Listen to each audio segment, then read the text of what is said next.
कमला और Gita forward to take पास से हो गया था ना। चलिए इसके बाद वाले में अठवा था and had to visit exhibition. Exhibition means क्या होता है? प्रदर्शनी। और विजिट मीन्स क्या होता है? यात्रा करना, घूमना टहलना। इसमें प्रोनाउन से क्वेश्चन है। अच्छा यहां पर देखिएगा इसमें तीन प्रोनाउन दिए हैं, ठीक है, 3 पर्सन के। कितने के? 3 पर्सन इसमें दिए हुए हैं। और पर्सन हमारे पास कितने होते हैं? रहेगा तो पर्सन कितने होते हैं? 3 होते हैं। इंग्लिश में पर्सन कितने होते हैं बाबू? पर्सन की अगर मैं बात करूं तो पर्सन हमारे पास 3 होते हैं। कौन कौन? एक फर्स्ट पर्सन होता है, फर्स्ट, दूसरा सेकंड पर्सन और तीसरा थर्ड पर्सन। अच्छा फर्स्ट पर्सन कौन होता है? फर्स्ट मतलब जैसे मैं, फर्स्ट क्या होता है? अरे भाई पहले मैं हूं ना, तब कौन है? आप। और आपके लिए पहले आप हो, फिर जैसे सभी पहले मैं ही हैं, या हम भी, या मैं, 2 शब्द हमारे लिए है ना। तो प्रथम मैं हूं कौन? आई और वी। आई भी फर्स्ट पर्सन है ना। जैसे मैं या हम दोनों एक ही है। दूसरा कौन है? तुम। दूसरा कौन है? यू। बाकी दुनिया कितने हैं? सब थर्ड पर्सन है। बाकी सब क्या है? इंग्लिश में केवल 3 वर्ड, आई और वी। ये कौन सा पर्सन है? आई और वी फर्स्ट पर्सन। कौन सा पर्सन है? फर्स्ट पर्सन है। यू कौन सा पर्सन? Third person. बाकी कुछ भी लिखा हो सभी क्या होते हैं? Third person. कुछ भी लिखा हो क्या होते हैं? Third person. आई और वी, मैं एक हूं, एक आप हैं, बाकी जमाना है, ठीक है। तो हम हैं और आप हैं। हम फर्स्ट पर्सन हो गए, आप कौन हो गए? Second person. बाकी दुनिया थर्ड पर्सन। बाकी सब क्या हो गए? थर्ड। कुछ भी रहेगा वो सब थर्ड हो जाएंगे। बात को समझ पा रहे हो? जैसा आपके लिए फर्स्ट पर्सन कौन होगा? आप होंगे। हाँ आप फर्स्ट और मैं क्या हो जाऊंगा? बाकी दुनिया थर्ड। और हर व्यक्ति के लिए, मेरे लिए फर्स्ट पर्सन मैं हूं, सेकंड पर्सन आप लोग हैं, बाकी जो हैं सभी क्या है? थर्ड पर्सन हो जाते हैं, ठीक है ना। तो थर्ड पर्सन सभी, आई जो है, आई और वी, ये 2 वर्ड फर्स्ट पर्सन है, बाकी सभी क्या है? नहीं, थर्ड पर्सन। सेकंड यू है, आई और वी क्या है? फर्स्ट पर्सन है। यू कौन सा पर्सन?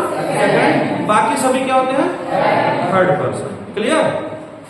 तो यहाँ 3 पर्सन, वही चीज यहाँ पे दिया हुआ है। यहाँ पर 3 पर्सन की बात है, ध्यान रखना जरा बाबू। इंग्लिश में एक आर्टिकल या वैसे मान लेते हैं, कहते हैं एक फार्मूला आता है 231 का। किसका? ये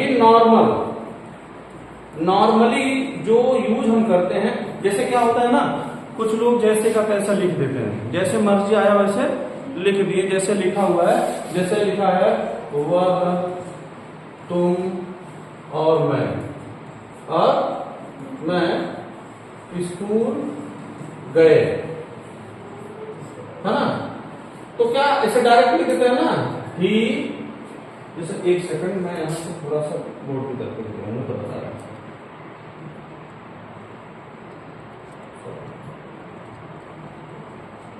जैसे यहां पे हम इसको बदल देते हैं, मुझे ये पसंद नहीं है, उन लोगों को लगता है वो पसंद है ना।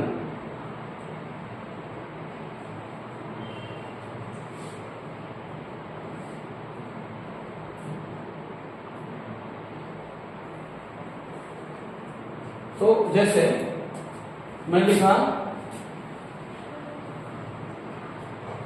वह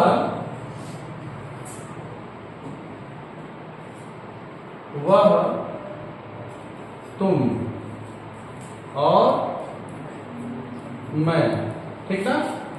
स्कूल, चलो स्कूल गए या जाते हैं, चलो जाते हैं, ठीक ना। अब बात को जरा समझना, स्कूल जाते हैं, अब चीजें यहां से जो करनी है आपको, यहां से आप समझिए, जब इसको हम लिखेंगे तो डायरेक्ट मतलब लगभग सभी लोग ऐसे लिखते हैं कि पहले क्या लिख देते हैं, ही, उसके बाद में यू, उसके बाद में एंड, उसके बाद आई, जाते हैं का, गो टू, मतलब नॉर्मली ऐसे लिखा जाता है, नॉर्मली ऐसे ही लिखते हैं ना। तो ऐसे में जब आप लिखते हो तो यही चीज आपको ध्यान रखना है कि जैसे आप तैसे लिख देते हैं वो हो जाता है गलत, रूल के फार्मूला के हिसाब से गलत हो जाएगा। अगर आप ध्यान रखिएगा, कौन होगा, कोई बोलेगा क्या? यहाँ 3 पर्सन है, एक ये है, दूसरा ये, तीसरा ये है। अभी तीनों पर्सन में आपको ध्यान रखना है कि ये बताओ ही कौन सा पर्सन है, फर्स्ट आई और बी है ना, ये कौन पर्सन है, और यू और आई। अभी कहो 321 क्या निकल के आ रहा है, और हमने क्या बताया 200। अगर ऐसे में है तब सही है, अगर नहीं है तो क्या है, अर्थात ये गलत सेंटेंस लिखा हुआ है, ये सही नहीं है। सही कैसे होगा, पहले क्या लिखेंगे, सेकंड कौन है, उसके बाद में थर्ड कौन है, बी, एंड अब दुई। अभी क्या होगा, मतलब ऐसे ना लिख करके कैसे लिखा जाएगा, इस तरह से, भले ऐसे लिखा हुआ है, कैसे भी लिखा हुआ है, प्रोनाउन ध्यान रखना है, प्रोनाउन किसी भी तरीके से लिखा हुआ है, लेकिन रूल हमें इसको फॉलो करना पड़ेगा। अच्छा, इसको आप जरा समझ लेगा थोड़ा सा, और इसको समझने के लिए असेंडिंग में, मतलब इस ऑर्डर में ये सही होता है, इधर से अगर उल्टा लिख दिए तो क्या हो जाएगा, गलत, लेकिन ऐसे में क्या होगा, ये सही। तो जैसे 231 मान लो, अगर हम 2 + 3 करें तो सही होगा कि नहीं होगा, अरे इधर से जा रहे हैं ना, तो ये वाला सही होगा, 2 3 सही होगा ना। अच्छा, ऐसे में जाएंगे तो 2 1 भी सही होगा, 2 + 1 भी सही होगा, नहीं होगा, ये भी सही हो जाएगा। अच्छा, ऐसे में जाना तो 3 + 1 भी सही हो जाएगा, अरे ऐसे जा रहे हैं ना, तो 3 1 ये भी सही होगा कि नहीं, तो 3 + 1 ये भी सही होगा, और मान लीजिए 2 3 1 रहेगा तो सही है। यानी इतने में, जैसे मान लो किसी सेंटेंस में 3 प्रोनाउन है, 2 ही प्रोनाउन के, तब क्या करेंगे, तो 2 प्रोनाउन के लिए इस तरह से, जैसे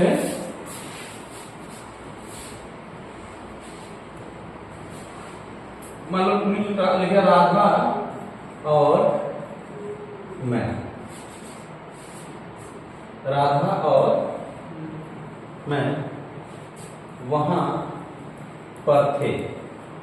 अब मुझे बताओ इसमें कितने प्रोनाउन हैं, कितने पर्सन हैं, 2 पर्सन है। अच्छा, राधा कौन सा पर्सन है, थर्ड है, और आई कौन सा पर्सन है, फर्स्ट है। अगर हम ऐसे लिख दे राधा, मान लीजिए हमने लिखा क्या, Radha, sorry, Radha and I were there, ठीक है, Radha and I were there, मान लीजिए मैंने ऐसा लिखा। अब आप देखो पर्सन के अकॉर्डिंग, किसके अकॉर्डिंग, पर्सन के अकॉर्डिंग ये सही है कि गलत है, सही है, हाँ, ये कौन सा है, थर्ड है, और ये कौन सा है, फर्स्ट, यानी 3 + तो 3 + 1 सही होता है ना, इसका मतलब बिल्कुल सही है, बिल्कुल सही है। अगर हम ऐसे, अगर आई और राधा बाद में लिखते तब क्या हो जाता, गलत हो जाता, तब 1 + 3 हो जाता, 1 + ये गलत हो जाता ना। तो ध्यान रखेंगे, प्रोनाउन में 231 वाला फार्मूला ध्यान रखेंगे हमेशा, कि 231 अगर 3 प्रोनाउन होंगे तो पहले सेकंड पर्सन, फिर थर्ड पर्सन, फिर फर्स्ट पर्सन लिखा जाएगा, और अन्यथा 2 पर्सन है तो मतलब असेंडिंग ऑर्डर में सही होगा। लिख करके मिला लेना, लिख करके, जैसे यहीं पे अब हम चलते हैं,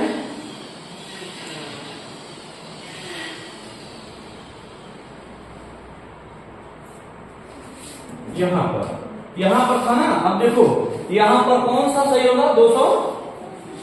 रूल कौन सा हमारा है? 200। अच्छा 231 देखो किसमें है? ये कौन सा है? यू कौन सा पर्सन है? सेकंड। और ये 231 कहीं मिल गया, इसका मतलब पहले वाला ही सही होगा। ये कौन सा पर्सन है? थर्ड। और दूसरा सेकंड। और ये तो 328 हो गया। और पहला 132 हो गया। उसके बाद 312 हो गया। यानी कहने मतलब ये गलत हो गया। कौन सा चाहिए? 231। तो इसमें सही कौन सा है? 231। क्लियर? ये प्रोनाउन का है, ध्यान रखना। चलिए 231 धारा को याद रखना। 231 कितना है? 123 भी होता हुआ आगे मैं बताऊंगा 123 वाला। अभी 231 को ध्यान रखना। All glitters is not gold. उसमें क्या होगा? That same these.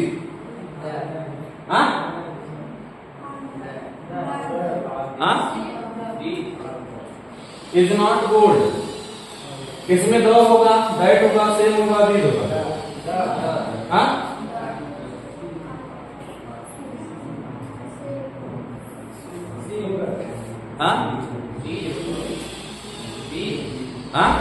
दीज होगा, बिल्कुल। कौन सा होगा?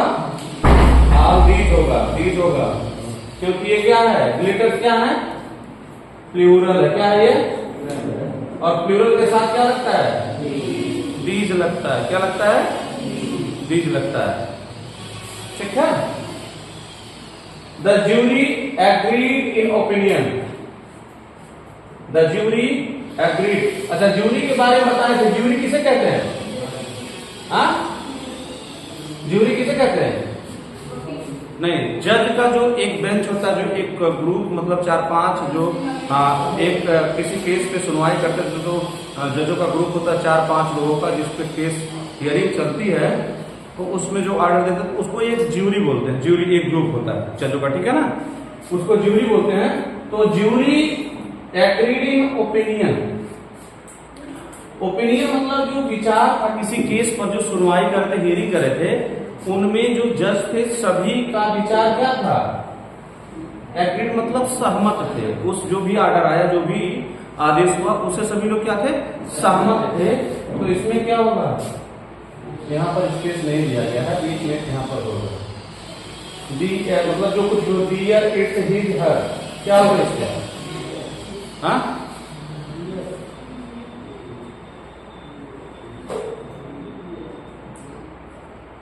क्या होगा भाई? डियर होगा, हिज होगा, क्या होगा? क्या होगा? डियर होगा, क्योंकि गजों की संख्या कितनी है? ज्यादा है। लेकिन एक बात मुझे बताओ, ज्यूरी वर्ड कितना सिंगुलर होता है, प्लूरल होता है?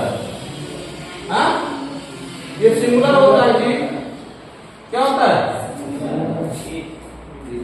तो सिंगुलर के साथ क्या जाएगा? एक ग्रुप है, सारे जजों की बात नहीं हो रही, ज्यूरी की बात हो रही, ठीक ना। चलो, Ruchi is the girl book is with me. अब बताओ, Ruchi is the girl book is with me, who, whose, whom, which।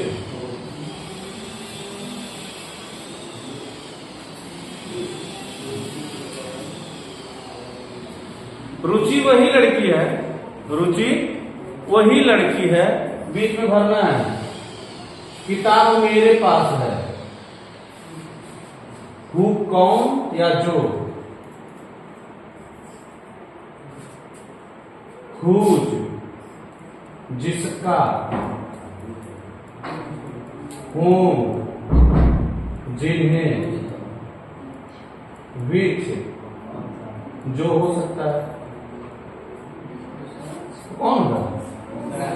whose, यानी रुचि वही लड़की है जिसकी किताब मेरे पास है, ठीक है ना। तो जिसकी किताब मेरे पास है, तो क्या हो जाएगा इसमें? whose हो जाएगा। समझ रहे हो ना? ये रिलेटिव प्रोनाउन है, ध्यान रखना। कौन सा प्रोनाउन है? बबुआ ध्यान दीजिएगा, कौन सा प्रोनाउन? रिलेटिव। यहाँ आते हैं, आपको ले चलते हैं रिलेटिव की तरह। रिलेटिव प्रोनाउन जानते हो क्या होता है? रिलेटिव प्रोनाउन, रिलेटिव प्रोनाउन जो होता है ना, ये रिलेशन बनाता है। क्या बनाता है? ये रिलेटिव जो है ये एडजेक्टिव है। क्या है? एडजेक्टिव है किसका? रिलेशन का। रिलेशन का एडजेक्टिव कौन है? रिलेशन नाउन है। रिलेशन क्या है? नाउन है। और रिलेटिव क्या है? एडजेक्टिव। तो रिलेशन मीन्स क्या होता है? संबंध। क्या होता है? संबंध। ध्यान रखना, ये रिलेटिव प्रोनाउन जब, जैसे कौन सा था? रुचि थी ना, रुचि इज द गर्ल। यहां पर था द बुक, है ना, द बुक विद मी, यही था। मतलब रुचि, इसमें नाउन, ये क्या है? नाउन है। रुचि क्या है? तुम कितनी बार लिखा रहा है? नाउन है। अच्छा, ये दोनों नाउन। अब ध्यान रखना, रुचि वही लड़की है, रुचि वही लड़की है। इन दोनों का संबंध अगर हम बताने की कोशिश करेंगे ना, इन दोनों का संबंध अगर बताने की कोशिश करेंगे तो यहां एक वर्ड जरूर लिखना पड़ेगा। रुचि वही लड़की है मतलब क्या? हुज। जिसका, किसका? जिसका। किसका? जिसका। मतलब जिसका, फिर जिसका कौन है? रुचि है।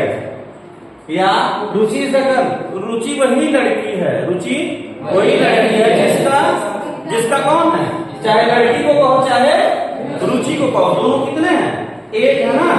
इन दोनों का संबंध जब इसको हम लिख देते हैं तो इसको और इसका संबंध दोनों का बन जाता है, दोनों एक हो जाते हैं। यानी रिलेटिव प्रोनाउन का मतलब होता है कि ये जो है रिलेटिव प्रोनाउन, यह नाउन के संबंध को क्या करता है? बताता है। नाउन से क्या करता है? जोड़ देता है। रुचि वही लड़की है जिसकी किताब मेरे पास है, जिसकी कौन है? लड़की या तो रुचि, है ना। जैसे ही is the boy who has stolen my purse. यह वही लड़का है, वह वही लड़का है। हुज मीन्स जिसने, हैज स्टोलन माई पर्स, जिसने मेरी पर्स चुराया है, जिसने मेरा पर्स चुराया है। यह वही लड़का है जिसने, जिसने कौन है? लड़का। जिसने कौन है? लड़का। यानी नाउन से संबंध किससे बना देता है ये? हाँ, ध्यान रखना, ये नाउन से संबंध बनाता है। किससे बनाता है? जब यह हु, हुज, होम, विच, ये सारे वर्ड जब नाउन से संबंध बना लेते हैं तब इसको क्या बोलते हैं? Relative pronoun. क्योंकि इन दोनों का संबंध बन जाता है। क्या बन जाता है? संबंध बन जाता है। समझ रहे हैं ना। तो जहां पर हु नाउन से संबंध बनाता है वहां पर क्या हो जाता है? एक क्वेश्चन और, I'm going to market to buy एक मिनट, न्यू कार, बाबू car, which is my dream. ध्यान देना जो मैं लिख रहा हूं। I am going to market, मैं बाजार जा रहा हूं, ठीक ना। टू बाई, खरीदने के लिए, अ न्यू कार, एक नया कार खरीदने के लिए बाजार जा रहा हूं। विच मीन्स कौन सी नहीं, यहां पर है इज माई ड्रीम, मेरा सपना। कौन सी मेरा सपना है? कि जो मेरा सपना है, जो मेरा, यानी मैं एक कार खरीदने जा रहा हूं जो मेरा सपना है। अच्छा, बाजार को हटा देता हूं, बाजार ठीक नहीं पड़ेगा, बाजार में सब्जी मिलती है ना। गोइंग टू बाई ऐसा कर देते हैं। तो मैं एक न्यू कार खरीदने जा रहा हूं जो मेरा, अच्छा है जो बहुआ जो है, जो क्या है? जो सपना है। जो क्या है? सपना है। तो जो कौन है? सपना तो है लेकिन जो कौन है? कार। कौन है? जो मेरा सपना है। तो जो मेरा सपना कौन है? कार मेरा सपना है ना। तो इसका संबंध किससे हो गया? नाउन से। इसका संबंध किससे होगा? तो जब इन दोनों का संबंध बन जाता है, इसीलिए हम उसको बोलते हैं रिलेटिव प्रोनाउन। को रिलेशन मीन्स होता है संबंध बनाना। इन दोनों का जब जुड़ जाता है, ये प्रोनाउन है और नाउन से जब संबंध बन जाता है तो इसको हम बोलते हैं रिलेटिव प्रोनाउन। ठीक है ना।